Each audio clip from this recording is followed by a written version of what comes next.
La Asociación de Trabajadores de la Educación del Caquetá, AICA, presenta Educador Caqueteño, la telerrevista informativa al servicio del magisterio y de las comunidades educativas del departamento.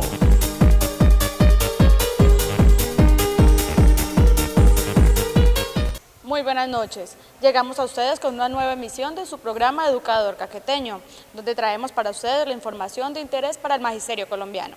Mi nombre es Dania Pedraza y los estaré acompañando en esta media hora de información. Bienvenidos.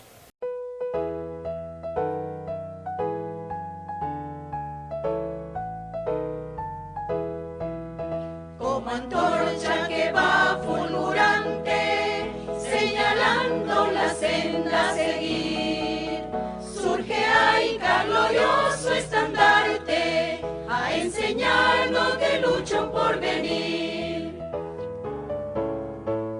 Y fue en el tiempo cuando los derechos de los maestros eran vulnerados, cuando surgió de lúcidos cerebros la insigne idea de nuestro sindicato, y superando múltiples escollos, con gran desvelo y abnegación sin par, fue así creada para bien de nosotros la Asociación de Institutores del Caquetá.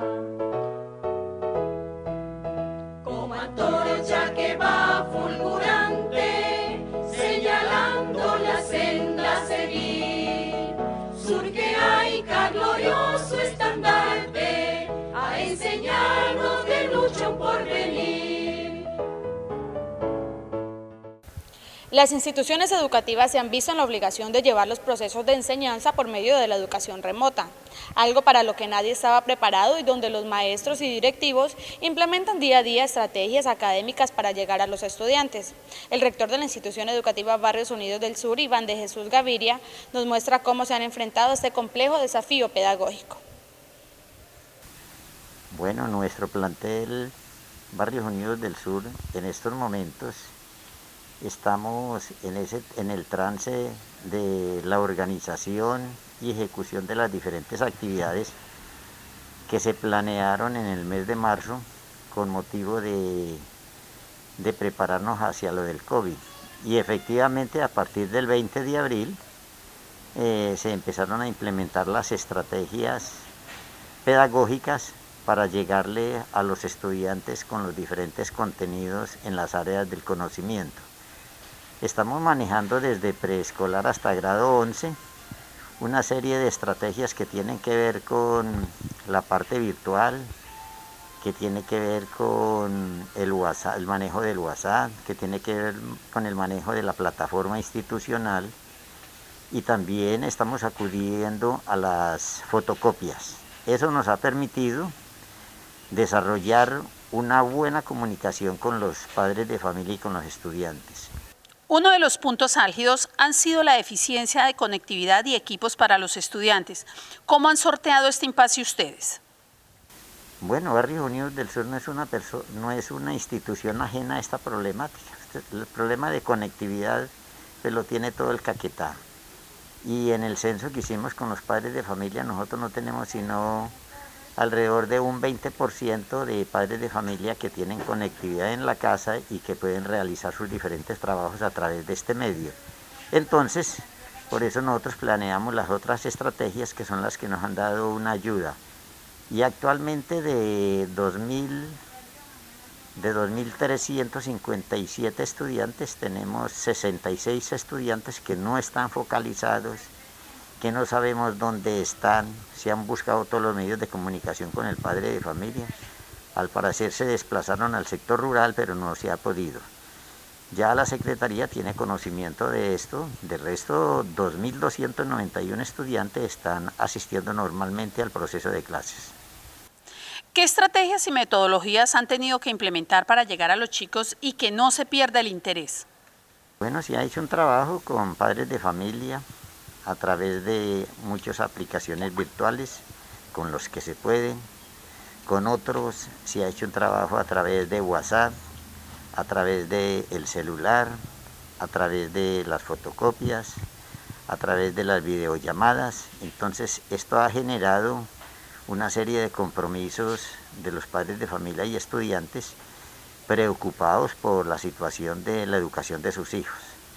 Este es un año demasiado crítico que nos toca asumirlo desde todas las instituciones para salir bien librados, porque la realidad es que ya nos fuimos hasta fin de año así, porque la situación de la pandemia cada día, en vez de amainar, cada día crece más el foco a nivel del departamento y a nivel del país. ¿Cuál es el balance que podemos hacer en el proceso académico de los estudiantes y el quehacer docente? Bueno, eso no es desconocido, que en estos momentos el bajón en la parte académica es grande. Eso está para todas las instituciones, porque la actividad presencial tiene un carácter muy grande. Esa parte presencial donde el docente interactúa con el estudiante, donde la interrelación de los estudiantes entre ellos, eso es un factor primordial en ese proceso de enseñanza-aprendizaje.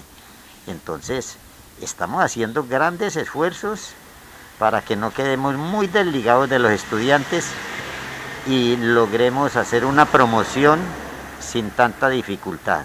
Pero nos tocó sortear una situación muy difícil y esa es la que estamos afrontando todas las instituciones en estos momentos. Pues como institución, actualmente estamos nosotros con el equipo de directivos de la institución, nos reunimos constantemente con los docentes a través de las plataformas virtuales, donde hacemos retroalimentación de ese trabajo, tenemos nuestras actas al día. Entonces hemos generado una buena dinámica en esa parte, aprovechando la parte virtual. Entonces eso ha sido un elemento valioso de comunicación entre la parte directiva, con los estudiantes, con los padres de familia y con el equipo de profesores. Y vemos algo muy importante, que en todo ese proceso con los docentes del 1278, es magnífico el trabajo que está desarrollando este grupo de docentes a través de su proceso de evaluación, porque hay mucho material para subir como evidencias. Entonces yo valoro ese trabajo de los docentes del 1278. Con ello no quiero decir que los demás docentes no están haciendo, no, están haciendo el trabajo al unísono, pero como estos docentes tienen un carácter especial y hay que evaluarlos a través del año, entonces he evidenciado ese aspecto fundamental en esa evaluación de esos docentes. Y un último aspecto que ve uno en este problema de la pandemia es que ya prácticamente no tenemos docentes con incapacidades. Llevo ya 3 meses reportando a la Secretaría de Educación y hasta ahora no he reportado docentes por incapacidad de 1, ni de 2, ni de 3 días. O sea, esa parte se ha manejado muy bien desde los hogares. La Secretaría de Prensa informa.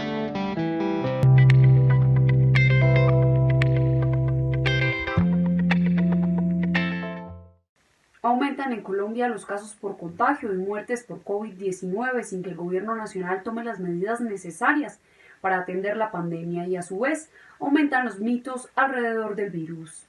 Actualmente en nuestro país encontramos muchos mitos urbanos sobre el manejo del coronavirus, como son el consumo del alcohol antiséptico, comúnmente utilizado para la desinfección, pasando por los desinfectantes como son el hipoclorito de sodio, así como unos nuevos aceites o pomadas que pueden llegar a producir la cura del coronavirus. Todo esto es falso.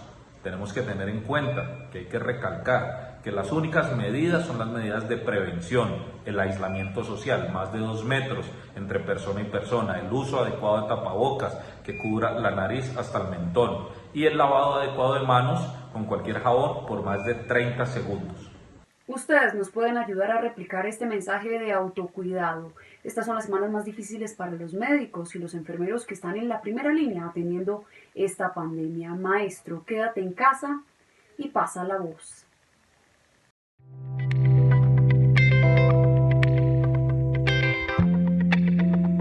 En En este tiempo de educación por pandemia, la institución educativa Verde Amazónico del municipio de San Vicente del Caguán hace grandes esfuerzos en la adaptación de los modelos educativos que permitan llevar el conocimiento a sus estudiantes de manera práctica, lúdica y creativa.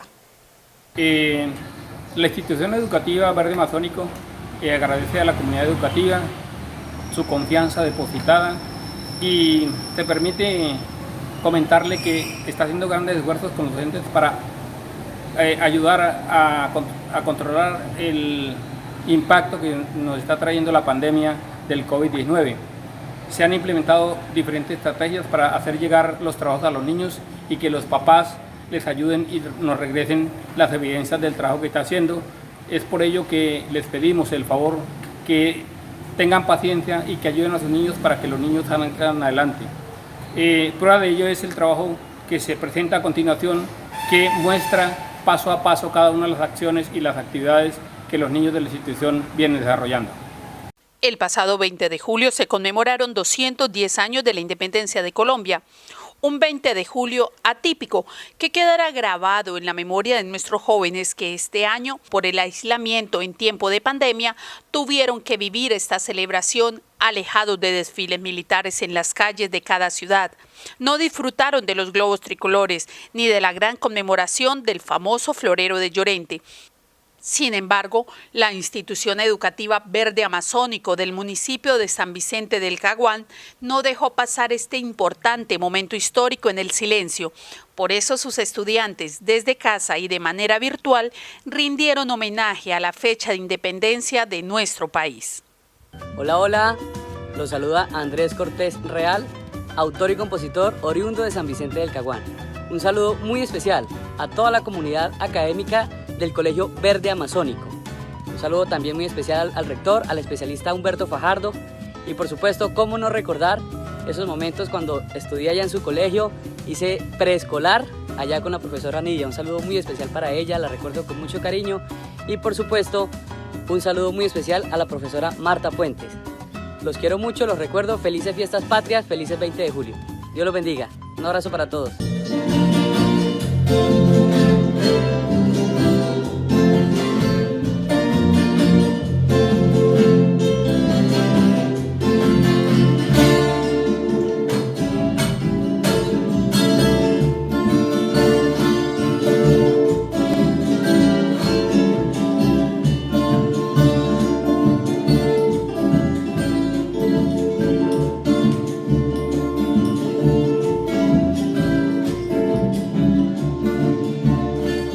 Este canto es pa' mi tierra, se lo canto a mi país.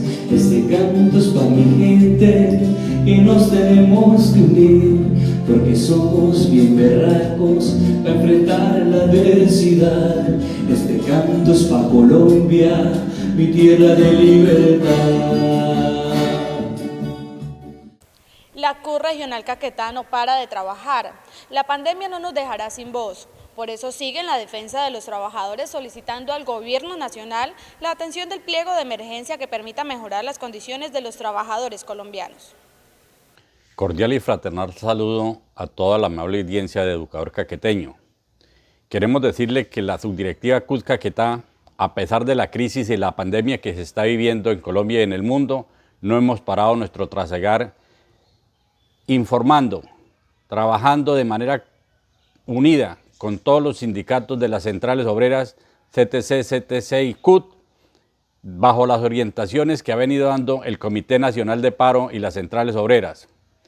Estamos rechazando de manera tajante y contundente las regresivas medidas que ha planteado el Gobierno Nacional en cabeza de Iván Duque, con una serie de decretos que son lesivos para el pueblo colombiano. Estamos rechazando la pretensión de imponer una nueva reforma tributaria, una nueva reforma pensional y una nueva reforma laboral soterrada bajo la situación de la crisis que está viviendo el país. Pero como tarea fundamental, en la unidad y en la orientación que ha dado el Comité Nacional de Paro y las centrales obreras, debemos de desarrollar de manera conjunta y unánime el pliego de peticiones de emergencia que tiene 6 puntos básicos recogidos de las necesidades del pueblo colombiano. Un primer punto que tiene que ver con la situación de la salud y estamos diciéndole al gobierno nacional que se ponga al día con las mesadas que le debe a los trabajadores de la salud, médicos, enfermeras, camilleros y todos aquellos que trabajan en este sector, porque ha quedado demostrado definitivamente que la Ley 100 es un fiasco para la salud y tenemos que cambiar esa situación. Pero hay también un segundo punto muy fundamental e importante para el pueblo colombiano, y es la renta básica para 33 millones de colombianos que están en la pobreza absoluta debido a la crisis y a la situación, a la imposición de medidas regresivas como la apertura económica y los tratados de libre comercio. 33 millones de colombianos que viven del día a día en el rebusque, en la informalidad, porque el gobierno nacional no ha fomentado fuentes de empleo para que haya una mejor salida a la crisis que se está viviendo.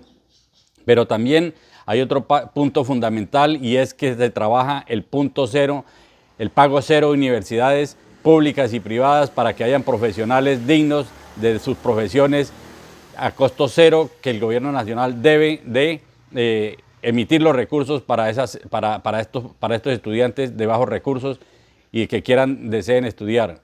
Pero también estamos diciendo que se respeten los derechos de la mujer y de los LGTBI como derechos fundamentales que están establecidos en la Constitución Política de Colombia. Pero además estamos diciéndole al gobierno nacional que derogue todos los decretos que ha emitido durante la crisis, porque son decretos regresivos para el pueblo colombiano. Con unidad y con lucha defenderemos nuestros derechos fundamentales a través de todas las marchas, de las movilizaciones de manera pacífica y ordenada, pero aquí estamos listos para enfrentar y seguir diciéndole al gobierno nacional no se va a salir con las suyas a pesar de la crisis y de la pandemia. Cordial saludo para todos y para todas.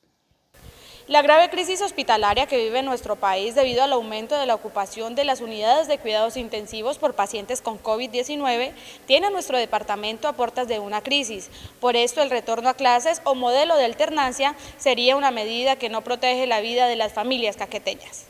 Colombia, con más de 218.000 casos positivos y el mayor número de muertes por porcentaje de habitantes, atraviesa por una delicada situación en materia sanitaria, donde la mayoría de ciudades capitales ya superan el 90% de la ocupación de camas y unidades de cuidados intensivos. Caquetá, con solo 2 instituciones médicas con capacidad de atender cuidados intensivos y con un contagio al cierre de esta edición de 485 casos positivos para COVID y otro tanto en espera de resultados, no es la excepción de esta emergencia. Lo que preocupa grandemente a nuestro personal médico y de la salud, ya que de continuar así, será nuestro personal médico quien tendrá que decidir a quién salvar, de acuerdo al documento de ética médica de la Academia Nacional de Medicina publicado la semana anterior y donde se especifican las recomendaciones para elegir a quién salvar si la situación en UCI se complica. En el tema de las unidades de cuidado intensivo, lo que estamos viendo es que se está copando cada día más y más.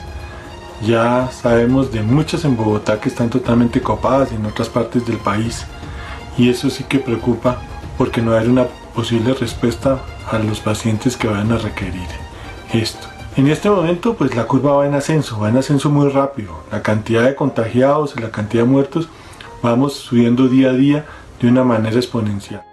La falta de responsabilidad de la población en las medidas básicas de protección ha obligado a las autoridades gubernamentales a extremar las medidas para contener la propagación del virus, ya que es la única medida que pueden adoptar ante un sistema de salud fallido desde años anteriores y que desde ANTOC y la CUT se venía denunciando.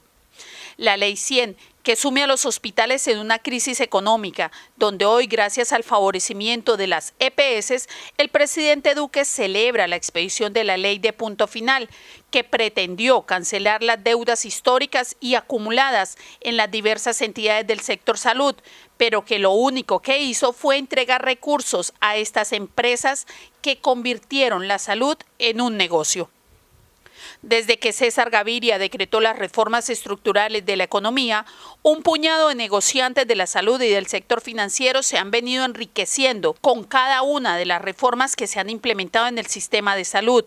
Mientras la inmensa mayoría de la población colombiana se hunde cada día más en la pobreza, hospitales públicos cerrados, despido de trabajadores, médicos sin salario, centros de investigación científica clausurados.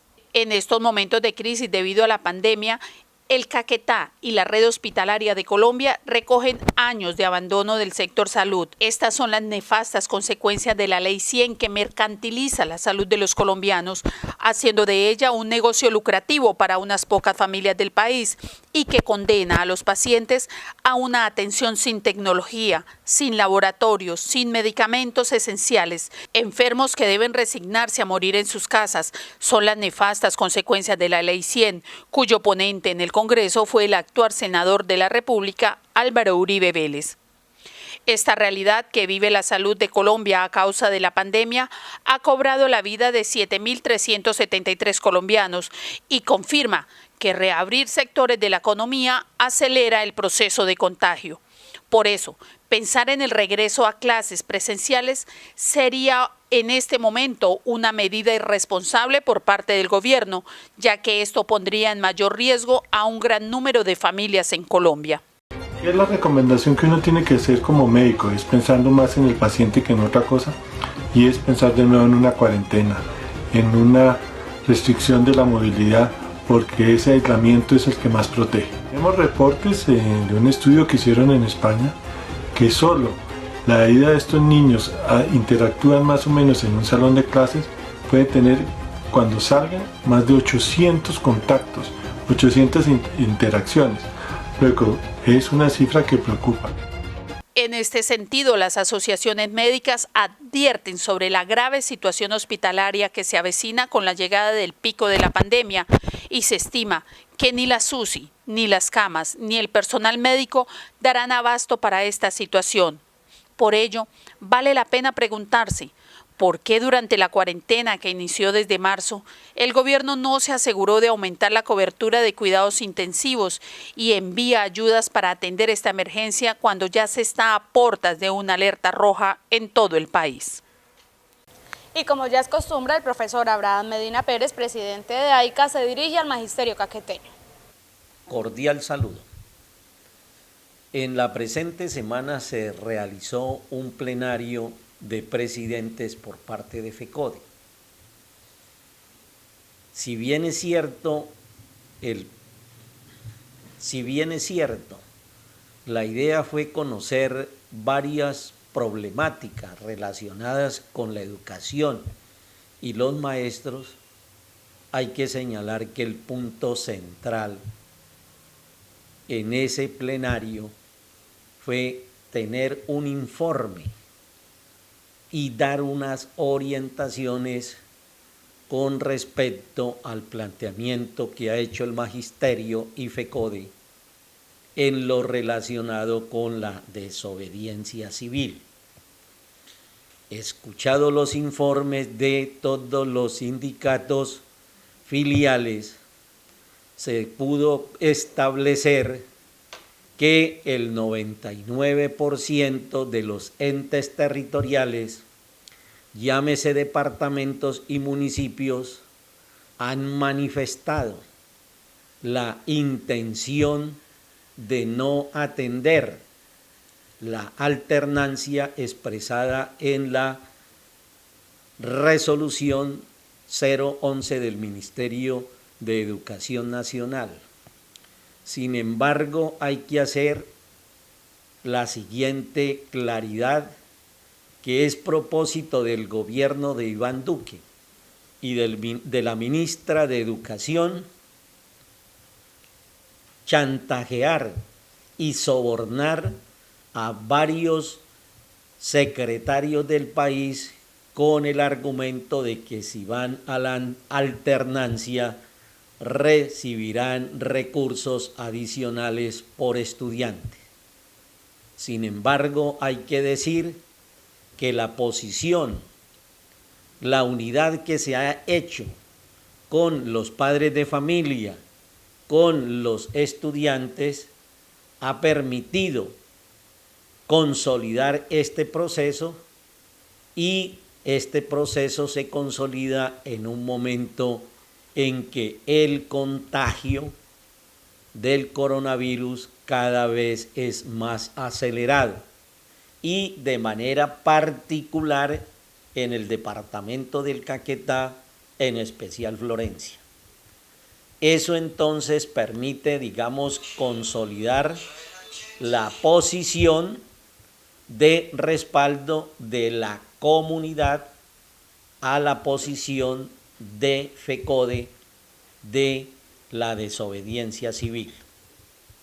En lo que corresponde a la expedición de las resoluciones por parte de las dos secretarías de educación, la Junta Directiva va a hacer un estudio de ellas y va a hacer el pronunciamiento correspondiente.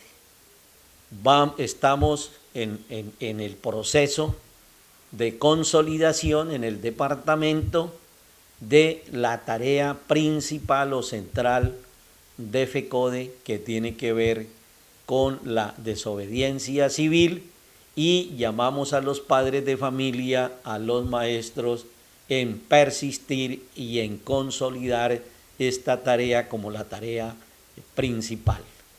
Buenas noches. Llegamos a la parte final de este programa. No olviden la cita todos los domingos a las 8 de la noche por su canal local, con repetición el día martes a la misma hora. Los esperamos. Que tengan un feliz inicio de semana. Que descansen. Con el alma en una nube y el cuerpo como un lamento,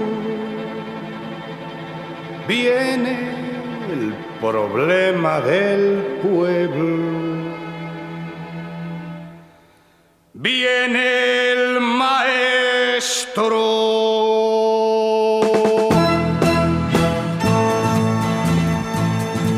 El cura cree que es ateo y el alcalde comunista y el cabo jefe de puesto piensa que es un anarquista. Le deben 36 meses del cacareado aumento y él piensa que no es tan malo enseñar toreando un sueldo. En el casino del pueblo nunca le dieron asiento por no andar politiqueando ni ser portavoz de cuentos. Las buenas gentes del pueblo han escrito al ministerio y dicen que no está claro cómo piensa este maestro. Dicen que lee con los niños lo que escribió un tal Machado, que anduvo por estos pagos antes de ser exilado.